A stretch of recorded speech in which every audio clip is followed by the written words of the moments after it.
yang menjadi apa ya, yang menjadi kunci di inform search itu yaitu fungsi heuristik nanti ya.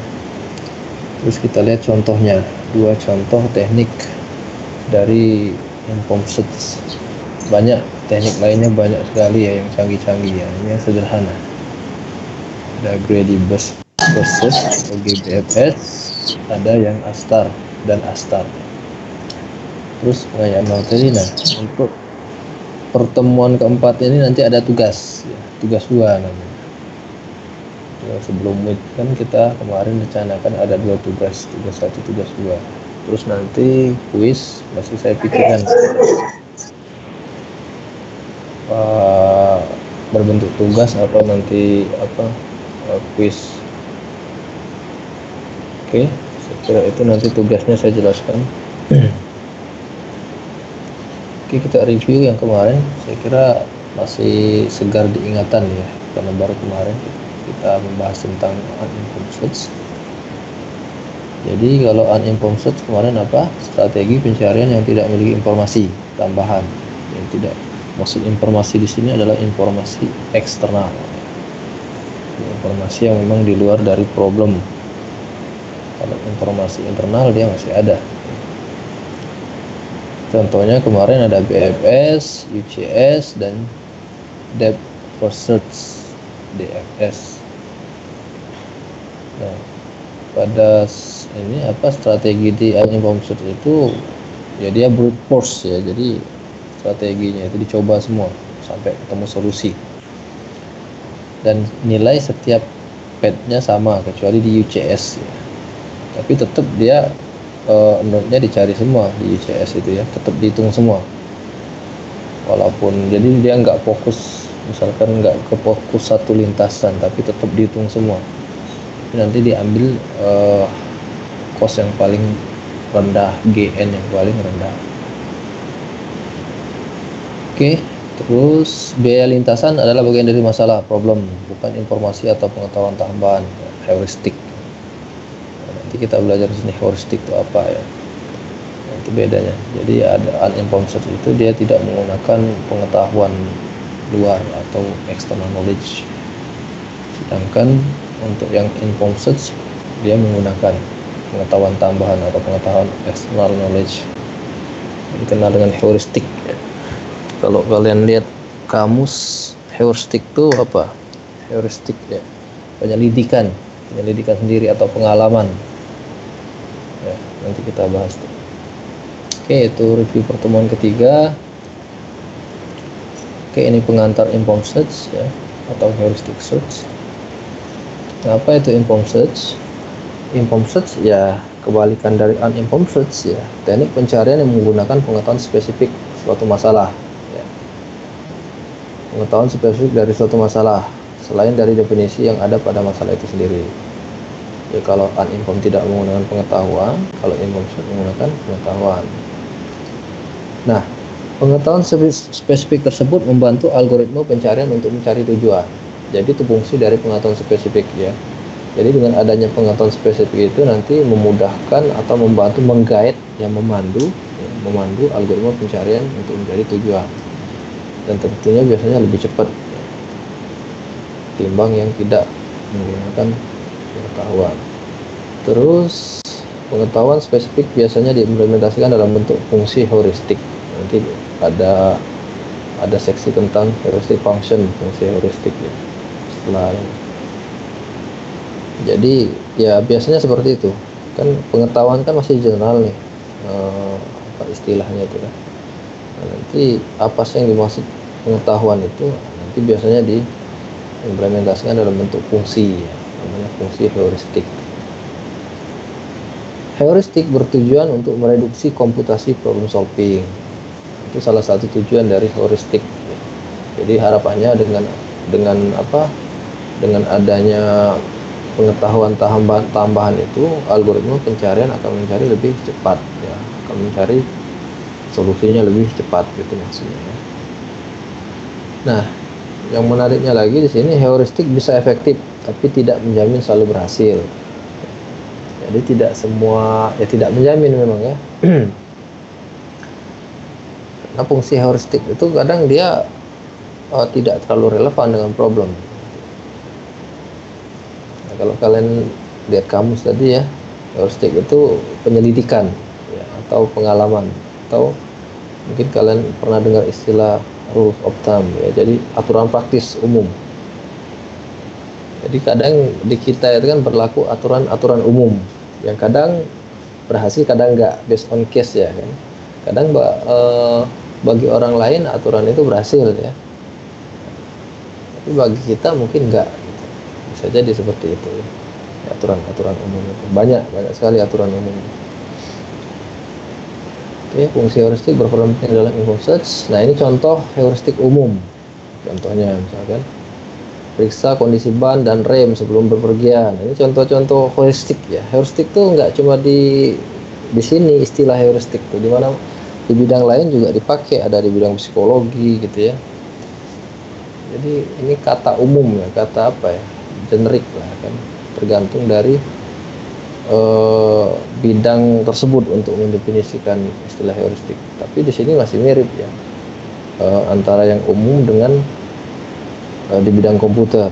Nah, kalau dalam bidang komputer nanti heuristik itu berubah jadi fungsi, tapi konsepnya sama ya, konsepnya bahwa kita menggunakan aturan umum sehingga dari aturan itu bisa membantu algoritma pencarian. Nah, ini contohnya, misalnya beli barang sesuai dengan kegunaan. Mungkin di antara kalian ada yang cocok dengan aturan seperti itu ya. Jadi ada mungkin beli sepatu cuma satu, jam cuma satu gitu kan. Yang penting ada dan sesuai kegunaan, entah mahal entah murah gitu.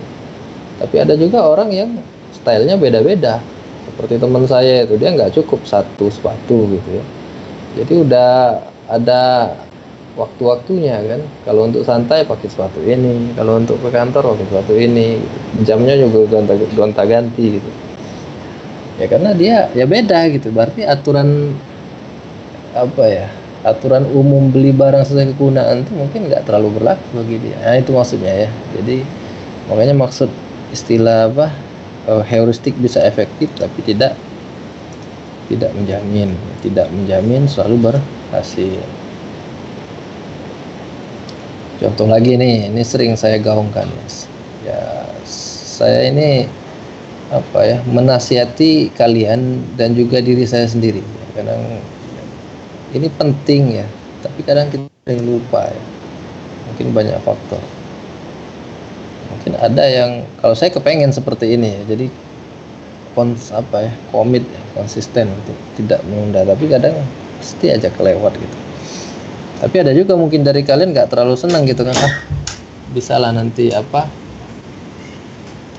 kapan-kapan lah gitu kan, yang mode santai, stylenya nyantai ya mungkin nggak terlalu penting ini. Yang modenya nyantai atau yang modenya kebut semalam gitu kan. Tapi percayalah ya, kalian akan apa ya, bisa merasakan kenikmatan sendiri kalau pekerjaan tuh udah selesai semua gitu kan. Jadi apa, nanti punya banyak waktu yang bisa dimanfaatkan. Waktu sisanya itu bisa dimanfaatkan untuk baca, untuk latihan, untuk coding gitu. Karena pengalaman saya juga kuliah ya, S1, S2, S3 itu waktu itu nggak akan pernah cukup ya. Kalau kalian pengen berhasil tuh waktu itu nggak akan pernah cukup ya. Saya waktu S1 pernah baca buku Tannenbaum, sampai sekarang saya ingat orangnya. Itu profesor yang ngarang buku sistem operasi. Nah, di situ saya berkenalan dengan jam kerja Rodi. Jam kerja Rodi maksud saya di sini. Jadi waktu itu dia di Belanda ya. Saya cerita aja bentar. Dia di Belanda.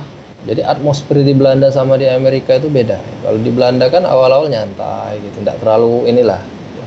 Ketika dia kuliah S2 di Amerika, wah, dia ngelihat temennya ini kok sibuk banget gitu kan, kayak nggak ada apa ya, kayak ya sok-sok sibuk lah mungkin dikiranya kan, sibuk ngerjain ini ngerjain itu kan.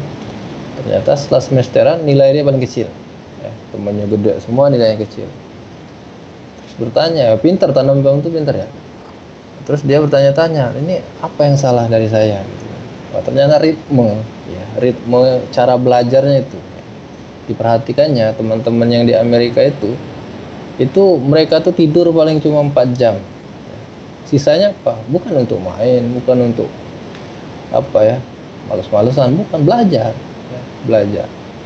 Nah, akhirnya dia mengikuti ritme itu. Awalnya berat bagi dia ya, karena biasa nyantai dia di Belanda itu. Tapi setelah lama-lama, akhirnya dia bisa menyesuaikan ritme dan baru bisa mensejajarkan posisi dia. Ya, saya ya walaupun belum sekelas mereka ya minimal saya ngasih informasi, siapa tahu kalian bisa ada yang seperti itu ya. Jadi Tannenbaum itu orang yang pertama kali bikin sistem operasi Minix namanya ya. Sistem operasi dia dosen, dia ngajar, terus dia buat sistem operasi namanya Minix, terus di post open source. Ya, open source. Nah, ada seorang mahasiswa namanya Linus Torvald ya. Ada seorang mahasiswa namanya Linus Torvald menggunakan Minix itu untuk eksperimen dia. Ya. Jadi Linus Torvald itu pertama kali belajar ngoprek tentang sistem open source itu ya dari Minix. Terus dikembangkan sama dia, lahirlah Linux sampai sekarang. Ah, itu ceritanya. Itu Profesor Tannenbaum. Ya. Nah, itu. Jadi kalau itulah, saya sering jangan menunda pekerjaan. Ya. Kalau memang bisa selesaikan. Nanti waktu luang banyak bisa dimanfaatkan untuk yang lain gitu. Ya, janganlah menunda pekerjaan. Oke, terus kita lanjutkan. Itu cuma intermezzo aja. Terus contoh heuristik. Nah, ini kalau contoh heuristik pada permainan seperti ini. Nah, ya. Contoh misalkan untuk yang kemarin kasus X 8 queen kemarin. Misalnya jangan menempatkan queen yang sama dalam satu kolom dan satu baris.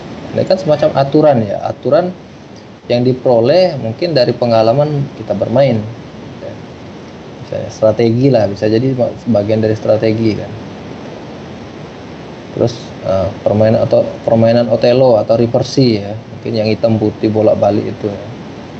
Nah, penting menguasai pojok dan pinggir. Ini kan aturan-aturan heuristik ya. Jadi pengetahuan yang mungkin diperoleh dari pengalaman kita selama bermain.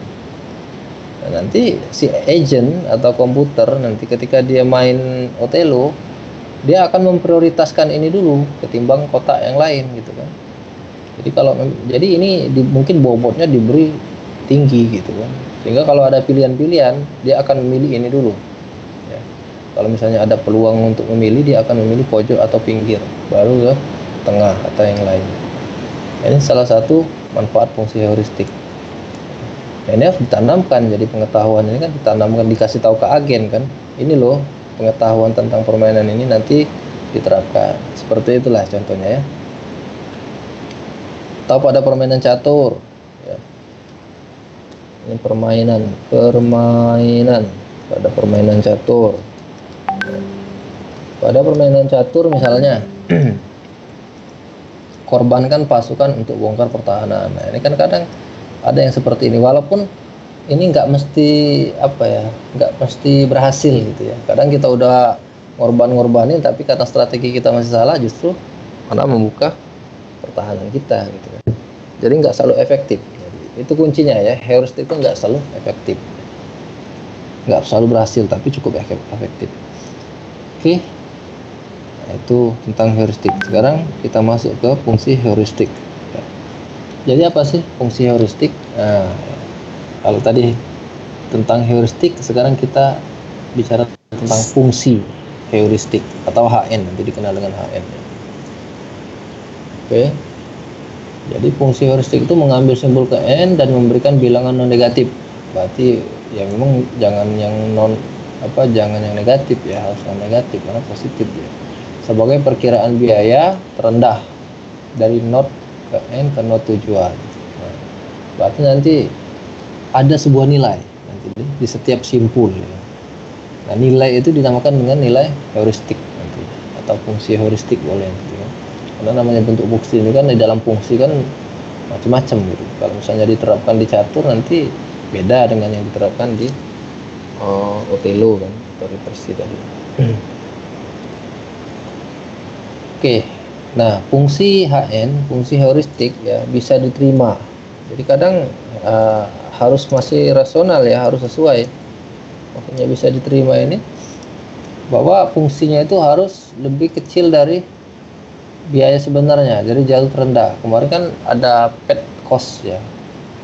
Jadi biaya cost, biaya lintasan itu seharusnya dia harus kurang ya, jangan lebih dari biaya terendah. Kenapa? Karena kalau lebih nanti itu udah menyalahi ini. Jadi seolah-olah tetap yang prioritas itu biaya terendah. Kenapa? Karena ini kan real ya, konkret, dan ini berkaitan dengan problem kita. Sedangkan heuristik ini kan di luar dari problem kita kan, perkiraan. Jadi fungsi heuristik itu approximately ya, perkiraan saja sebenarnya kan. Perkiraan. Jadi tetap prioritas utama yang biaya itu tadi, ada cost ya namanya itu. Cost pad-nya tadi yang lebih penting. Makanya jangan selalu selalu kurang dari, harus selalu kurang dari, jangan lebih dari. Oke, selanjutnya kinerja algoritma pencarian heuristik, maksudnya algoritma pencarian ya, bergantung dari kualitas fungsi heuristik. Nah, semakin baik, semakin bagus kita mendefinisikan fungsi heuristik, maka mudah-mudahan nanti algoritmanya semakin bagus gitu ya. Nah, ini contoh fungsi heuristik di egg puzzle. Nah, misalkan kita ada case, ini state ya, ini initial state, ini gitu ya. Nah, kalau manusia, ya kalau kita lah misalnya, kita pasti ya random. Apa yang mau dihitung dari sini kan? Mesti kita yang penting random aja kan. Entah yang ini, entah yang ini, entah yang ini, ya terserah. Ya, manusia itu suka-suka gitu kan. Kecuali kalau nanti udah deket-deket gitu kan, udah misalkan tinggal 2 atau 3 lagi angka yang belum tersusun. Biasanya mulai mikir kita kan, ini gimana nih? Tapi awal-awal kayak gini biasanya masih random aja kan, belum terlalu mikir. Nah, kalau uninformed search yang kemarin dia brute force, dicoba semua satu-satu ya. Coba semua satu-satu. Jadi ini dulu, yang ini dulu. Kalau pakai deep ya, dia yang ini dulu diambil kan. Yang ini dulu diambil terus ke bawah sampai ditemukan goal. Ada nggak goalnya? Kalau nggak ada nanti balik lagi ini terus ke bawah dan seterusnya ya. Nah, kalau fungsi heuristik ya nanti dia dihitung, ada perhitungan ya, bisa dihitung. Ini menggunakan fungsi heuristik. Jadi kita ketika ada transisi kemarin ada model transition ya, jadi perpindahan dari state ini ke state ini itu nggak random gitu kan, nggak berdasarkan coba-coba, enggak gitu, tapi ada perhitungan ya. Nah, itu yang dikatakan fungsi heuristik ya. Hitung-hitungannya itu yang dikatakan fungsi heuristik tadi ya. Oke, sekarang kita lihat hitung-hitungannya. Nah, untuk kasus ini kita bisa menggunakan ada namanya rumus, namanya Manhattan distance ya. Jadi Manhattan distance itu untuk mengukur jarak. Jadi jarak antara posisi kotak A dengan posisi yang sebenarnya kotak B ya. Jadi posisi kotak sekarang itu kotak A, sedangkan B itu adalah posisi sebenarnya, posisi kotak sebenarnya. Contoh misalkan ini posisi A-nya di yang ini ya. Posisi A-nya seharusnya di 1. Ini kan posisi sekarang ya. Posisi sekarang A di 1. Sedangkan posisi sebenarnya di mana? Di sini kan 4 seharusnya kan. 1 2 3 4. Nah, seharusnya kan kayak gini kan. Nah, nanti fungsi Manhattan distance itu menghitung berapa jarak antara ini ke sini. Nah, ini anggap saja D, distance, jarak. Berapa jarak ini ke sini? Nah, ya. Oke. Nah, ini saya kira pernah belajar lah ini ya, nggak susah nih rumusnya. Jadi HN fungsi heuristik dia menggunakan Manhattan Descent untuk kasus egg puzzle ya. Mungkin kasus lain ya beda, nggak mesti sama. Makanya kemarin kan mahal ya. Jadi kalau kita menggunakan inform search itu mahal, biayanya mahal tinggi. Kenapa? Karena ketika kita merumuskan masalah, kita harus memahami kira-kira apa sih yang bisa diterapkan, fungsi heuristik apa yang bisa diterapkan di problem kita ini. Gitu. Contohnya tadi kan ini egg puzzle gitu. Kira-kira apa sih?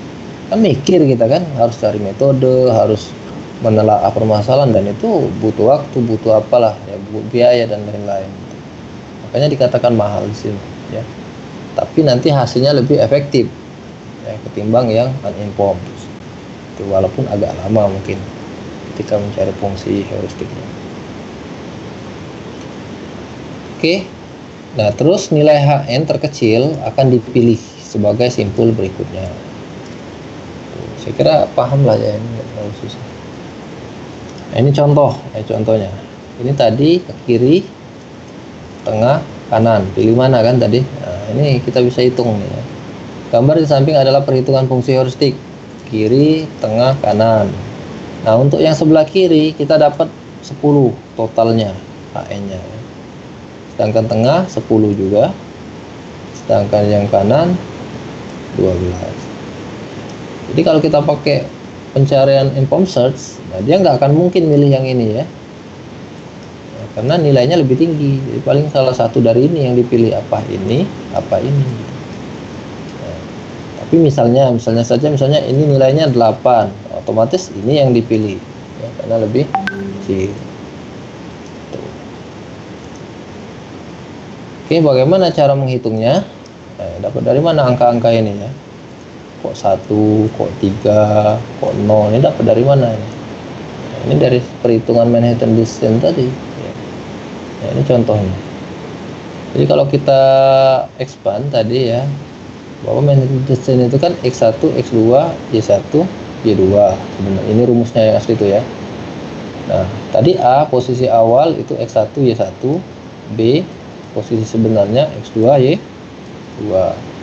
Kita buat diagram kartesian. Ini anggap aja diagram kartesian lah ya. Saya mau buat agak ribet tadi. Jadi ini X ya, anggap saja ini Y. Ini posisi 0,0.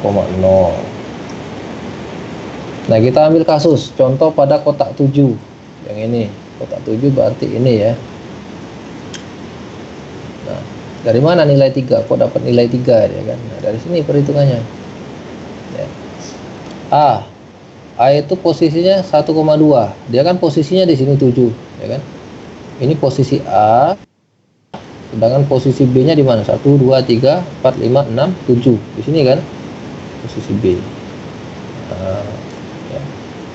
Jadi otomatis dia di sini dan di sini. Ini A, ini B.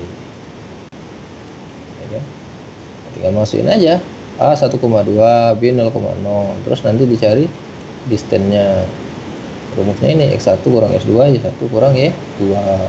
1 dikurang 0 ditambah 2 dikurang 0 sama dengan 3 ya. Nah, itu dapat nilai 3. Begitu juga yang lainnya ya.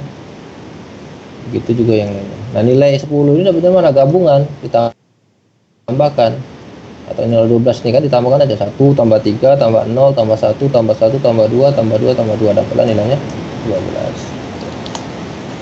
Nah, ini contoh sederhana ya, gambaran tentang fungsi heuristik. Yang agak berat itu ya karena fungsi heuristik kan kita definisikan sendiri. Tentu kita harus paham dengan problemnya, dengan segala hal yang berkaitan dengan ini, dengan matematika dan lain-lainnya. Agak beratnya di situ. Jadi bagaimana membuat fungsi heuristik ini yang lebih berat gitu ya. Karena setiap kasus ya tentu beda fungsi heuristiknya. Oke, saya kira itu gampang dipahami fungsi heuristik. Selanjutnya kita langsung saja masuk ke contoh salah satu metode untuk inform search ya, GBFS ya. Saya mau buat sebenarnya dia ini kan BFS, bus, tapi bukan bird ya, tapi best sama kayak kemana, pursuits. Nah, tapi kalau saya singkat BFS nanti takutnya nanti keliru dengan sama dengan yang kemarin, breed ya. Ada kemana ada breed pursuits. Karena saya tambahkan G, greedy, karena greedy ini salah satu ya. Sebenarnya greedy ini salah satu dari contoh algoritma best first search, termasuk ASTAR ya.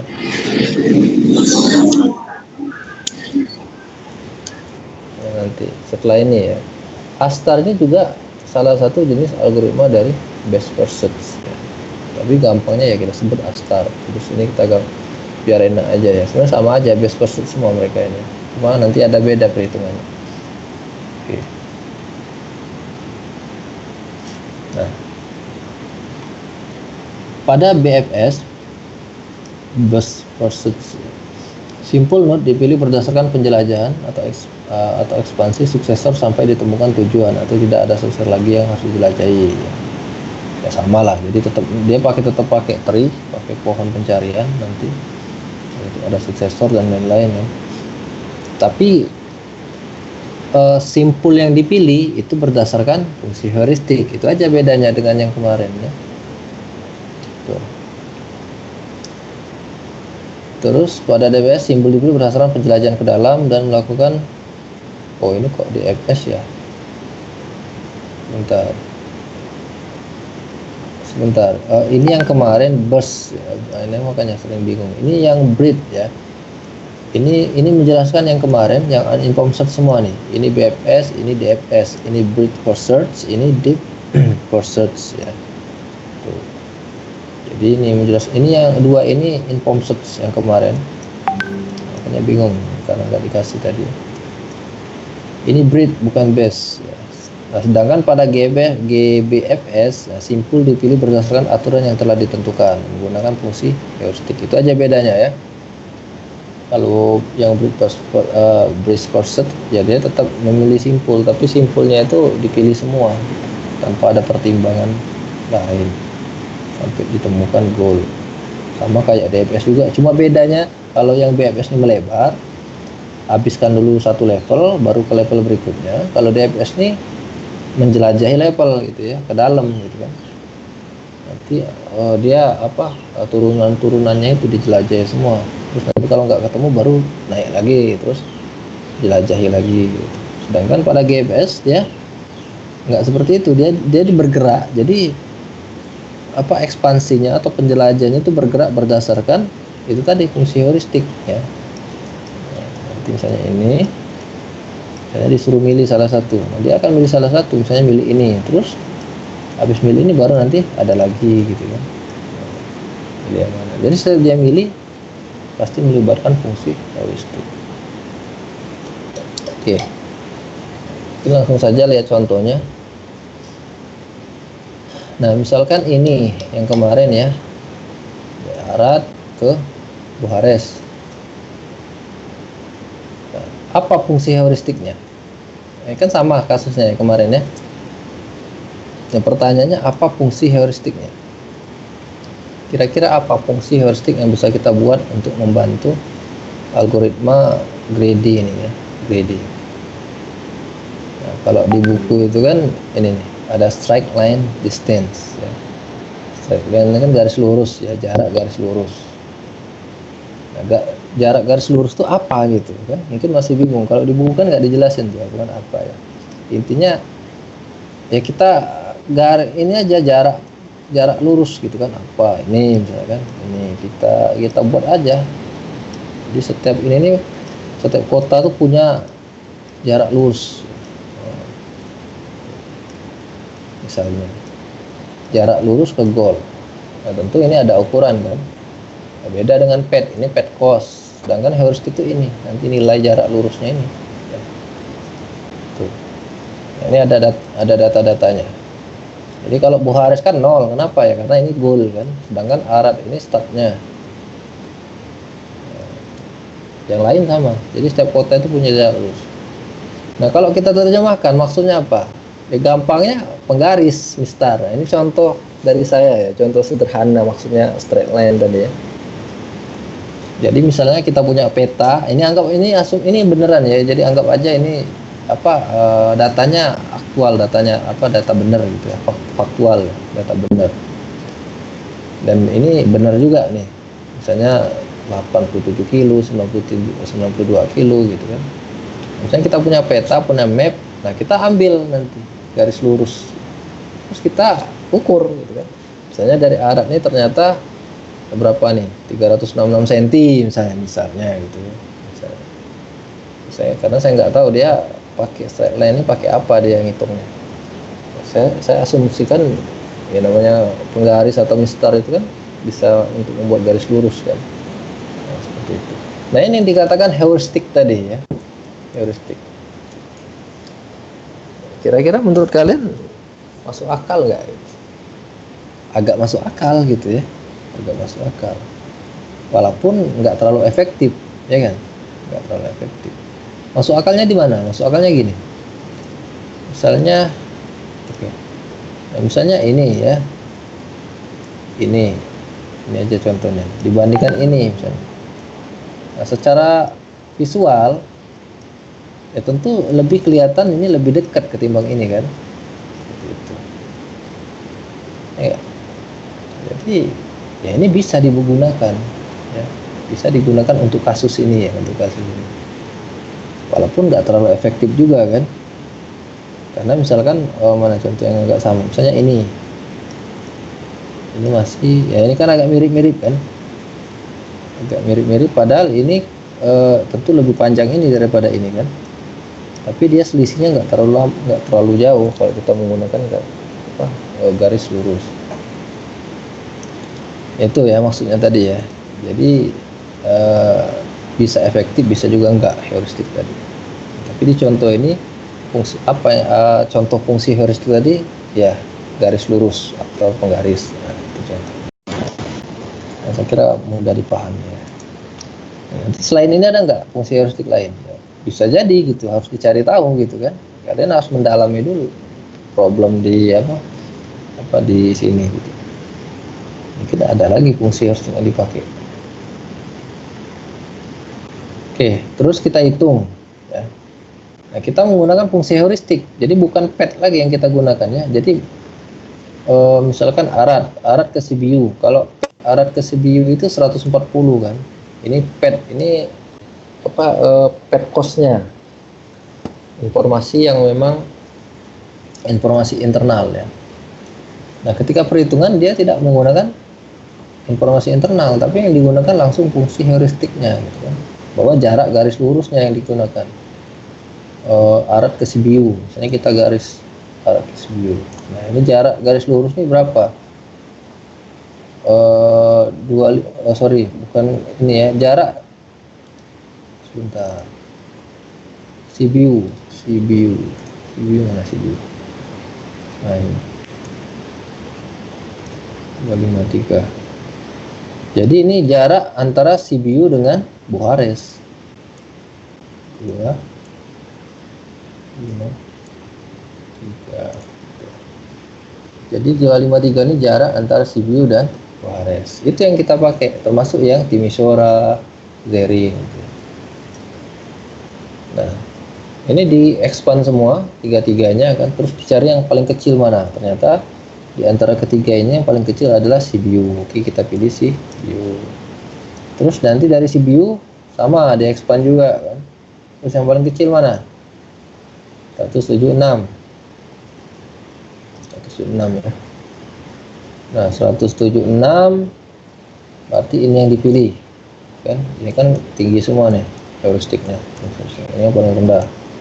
Berarti kita pilih Pagaras, terus nanti udah Pagaras udah langsung dapat goal nilainya.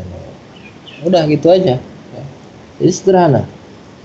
Greedy ini sederhana ya, dia cuma bergerak berdasarkan fungsi heuristik itu aja ya, untuk memilih simpul. Nah, tapi ada masalah ya kalau kita seperti ini ya. Apakah GFS bisa menyelesaikan masalah dari IASI ke Pagaras? Nah, ini problemnya ya. Apakah IASI bisa nggak greedy itu menyelesaikan problem IASI ke Pagaras? Masalahnya di mana masalahnya? Kita lihat masalahnya. Masalahnya di sini. Nah, di sini ya. Kalau menggunakan GFS tadi, ketika IASI harus memilih yang mana antara name sama value gitu ya. Otomatis dia memilih name kan. Kenapa? Karena nilai heuristiknya paling rendah tadi kan. Anggap saja ini nilai heuristik tadi. Kalau aslinya sih berapa tadi ya? 6 ini tadi. Oke, dia akan memilih ini ya. Nah, setelah milih ini gitu ya. Nah, ini kan nggak ada lagi apa namanya itu, nggak ada node ya kan. Yang cuma ada node ini, dia akan balik lagi gitu. Terus demikian. Akhirnya terjadilah looping. Tuh, ya. Makanya di sini GFS tidak akan pernah menemukan solusinya karena akan menyebabkan loop tak hingga ya. Nah, makanya di sini disebutkan bahwa GFS termasuk ke dalam masalah yang tidak selesai atau incomplete problem. Jadi memang ada, itu tadi masalahnya. Jadi ada beberapa kasus yang tidak selesai atau bisa menyebabkan loop tak hingga. Nah, di penjelasannya ada di buku Russell ya, penjelasan masalah kelemahan dari gradient. Silakan bacalah nanti. Oke, kita lanjut saja. Nah, terus bagaimana kalau contoh soal grab? Tadi kan tree ya, ini grab karena dia, oh ya, ini grab fungsi tree ya.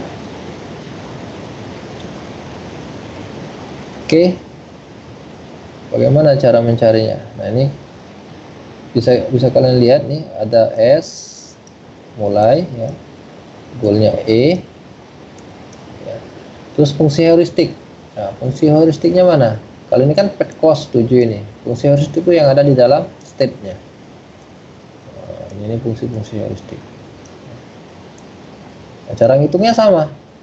Ini kan cari jarak terpendek menggunakan BFS. Ya sama kayak kemarin ngitungnya. Karena dia pakai Q juga ya. GBFS itu pakai Q. Sama.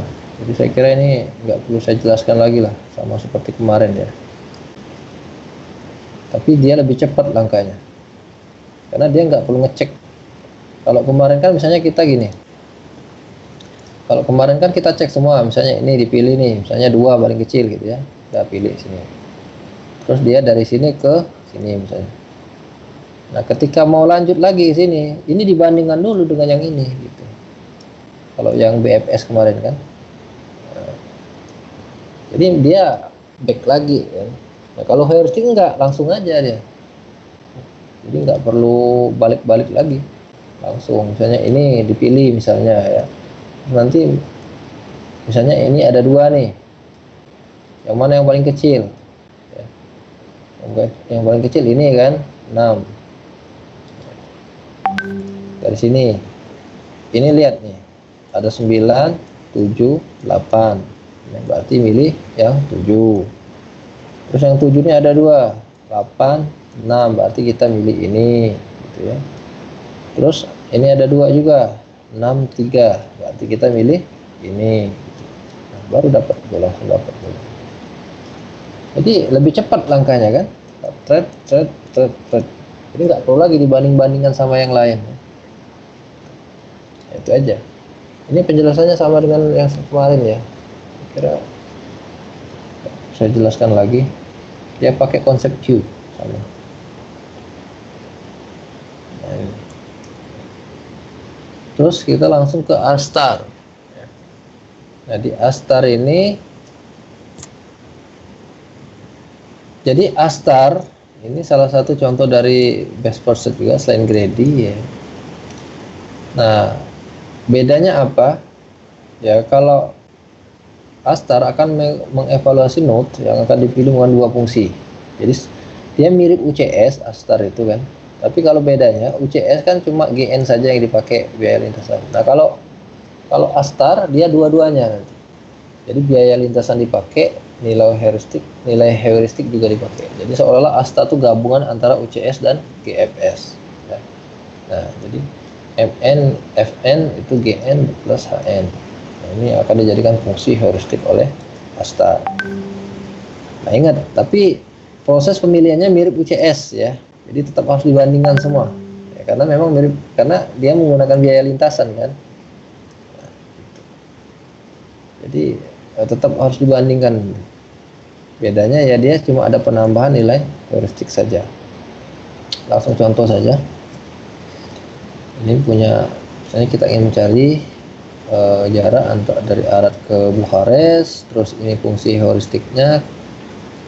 Nah terus, nah ini, jadi ada dua nilai ya. Pertama itu pet cost, yang kedua heuristik. Sama. Jadi ketika Arad ini mengenerate simpul baru atau ingin menjelajahi simpul baru, ya, dia akan dihitung fungsi heuristik dan fungsi pet cost-nya. Ya. Ini fungsi heuristik dan pet cost. Nanti yang terkecil itu baru diambil. Misalnya ini CBU yang terkecil, oke, berarti dia lari ke CBU. Nah di CBU dia akan generate lagi anak-anaknya kan, terus dihitung semua jumlah dari pet cost dan fungsi heuristiknya. Ternyata setelah di-generate rim-niku yang paling kecil. Tapi sebelum ini di-generate baru, ini dibandingkan lagi dengan ini gitu ya. Dibandingkan dulu. Makanya mirip UCS ya. UCS kan kayak gitu kemarin.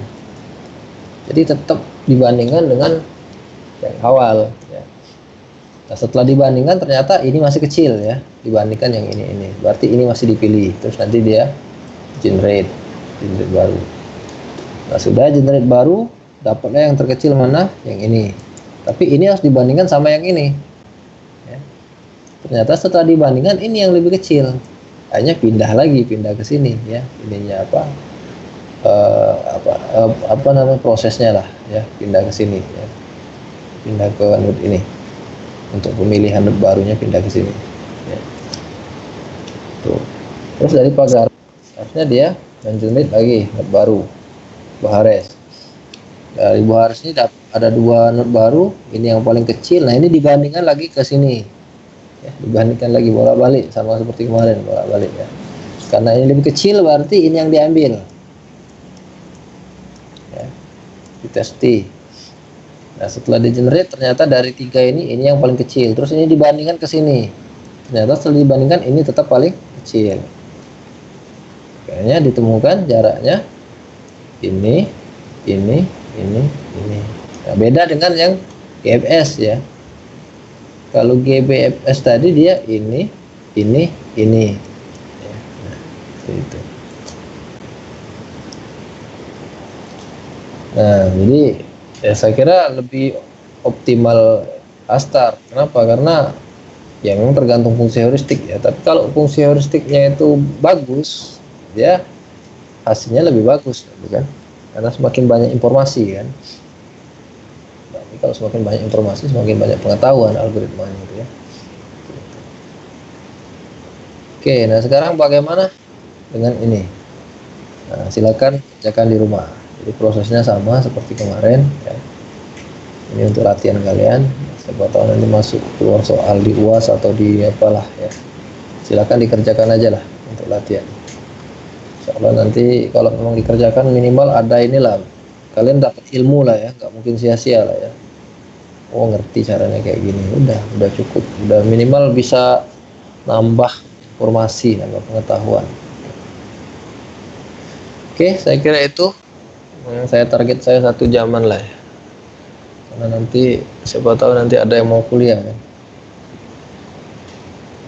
Nah, pengayaan materi silakan nanti kalian kunjungin, ini juga bagus untuk pathfinding. Terus ada juga pathfinding banyak. Sebenarnya internet itu udah banyak banget yang buat kayak gini ya. Untuk kita latihan simulasi gitu. Oke, nah sekarang tugas 2. Nah, tugas 2. Ini yang penting nih. Nah, tugas 2 ini sebenarnya kalian membuat yang di pertemuan kemarin itu pekerjaan rumah sebenarnya. Jadi di tugas 2 ini kalian coba buat nanti ya sama seperti yang saya jelaskan kemarin kan. Kalian buat grafnya, terus kalian tuliskan langkah-langkahnya pakai BFS saja ya, pakai BFS. Kalau ini gampang lah, ini mungkin sehari 2 hari kelar. Kalau kalian kerjakan sekarang ya kelar lah, nggak susah ya. Nah yang agak lama itu mungkin di sini ya nanti ya, bikin implementasinya. Kalian pakai Java, ya syukur-syukur bisa berbasis GUI ya, pakai NetBeans atau apalah. Tapi kalau memang nggak bisa, pakai konsol juga nggak apa-apa ya. Yang penting nanti pada saat kumpul disertakan screenshotnya ya. Jadi kan nanti ada ngumpul, ada 2 nanti file yang dikumpul tuh kan. Ada yang ngumpul ini file PDF ya, terus ini zip. Nah di zipnya itu kalian sertakan juga nanti screenshot, termasuk misalkan ya semuanya dari awal, misalnya programnya seperti apa gitu ya. Screenshot outputnya aja yang diberikan gitu. Karena nggak mungkin saya mau compile dan running satu-satu tugas kalian ya. Saya cuma lihat di screenshotnya. Nah waktu sebenarnya ini kan untuk pertemuan minggu depan ya, tapi nggak apa-apa lah, berarti mulai dari sekarang ya sekitar 2 minggu lebih, 2 minggu lebih. Kalau nggak salah saya jadwalkan itu ini seharusnya ini sekitar tanggal inilah, tanggal 20 lah ya. Saya kasih waktu 3 minggu, 1, 2, bentar, kemarin oh ya benar, jadi tanggal 20 ya nanti saya buat ini nanti apa, link tugasnya di Google Form nanti ya, pokoknya sekitar tanggal 20, 2 minggu, seharusnya 2 minggu kan, karena kita percepat nih pertemuannya jadi 3 minggu. Saya kira cukup lah waktu 3 minggu untuk buat program sederhana ya. Oke, terus dikumpul nanti saya kasih infonya, terus nanti file PDF untuk yang tugas pertama, file zip untuk kode program Java beserta dengan dokumen dalam bentuk PDF aja juga ya, screenshot.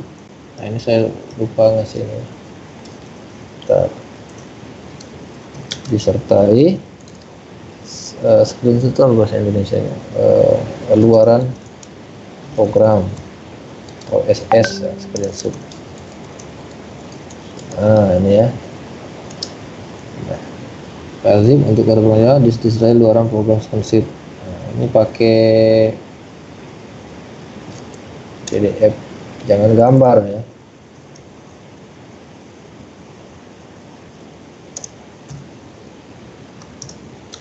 Pakai PDF juga nih. Tuh. Oke ya. Oke, nanti materi selanjutnya minggu depan kita bahas tentang logic, karena ini penting kita harus tahu, karena memang kalau searching itu nggak pakai logic ya, jadi kita mencari aja, mencari-cari, terus ada mungkin pas di fungsi heuristiknya bisa kasih logic lah dikit, if then lah. Tapi sebenarnya yang lebih robust itu pakai ini nanti ya, karena salah satu teknik ya untuk merepresentasikan pengetahuan manusia ke dalam pengetahuan komputer itu pakai logic, atau mungkin kalian kenal if then. Nah, kalau nggak percaya coba cari bahasa pemrograman yang nggak punya perintah ini, ada nggak? Kenapa? Kalau nggak ada ini ya kita nggak akan bisa buat program yang ya kelihatan cerdas gitu.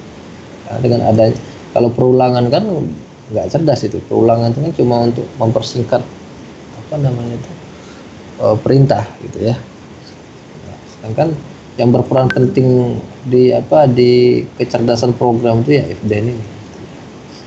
Makanya penting untuk belajar logic. Oke, tuh terus ya sekali lagi, pokoknya jangan menunda-nunda pekerjaan. Ini sekedar untuk mengingatkan diri saya juga ya, biar ingat terus di alam bawah sadarnya, biar nempel. Oke, saya kira itu. Mungkin ada yang mau ditanyakan, diskusi tentang tugasnya, silakan. Ini sih Pak, mau nanya Pak. Oke. Itu kan pakai GUI. Itu yang ditampilin di tampilannya itu apa Pak? Ya ininya apa namanya? Buat seperti gambarnya ini. Bisa nggak kira-kira? Oh. Ini kan kalian pakai NetBeans kan? Oh, itu. Kan? Ya kan? Pakai. Coba. Terus sudah bisa nggak kalian load image? Nah, bagusnya lagi pakai gambar. Jadi ada gambar kotak gitu kan. Terus nanti di load, mau dibuat pakai grid-grid kayak gitu.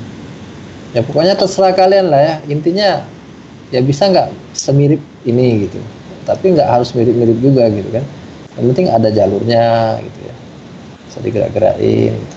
Kalau pakai konsol bisa juga, tapi justru kalau pakai konsol agak ribet kan. Kita buat ininya, petanya, mapnya. Makanya saya sarankan pakai GUI ya. Oke, mungkin yang lain?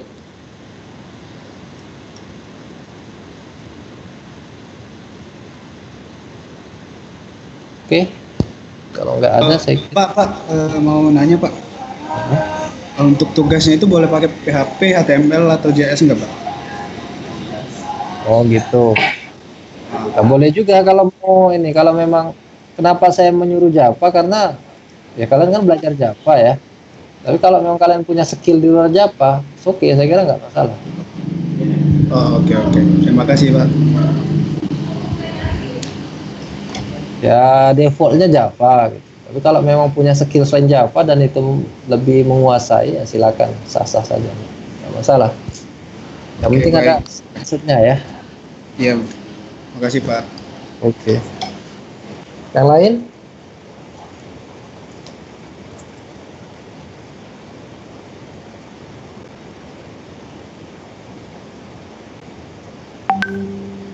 Oke, saya kira nggak ada ya.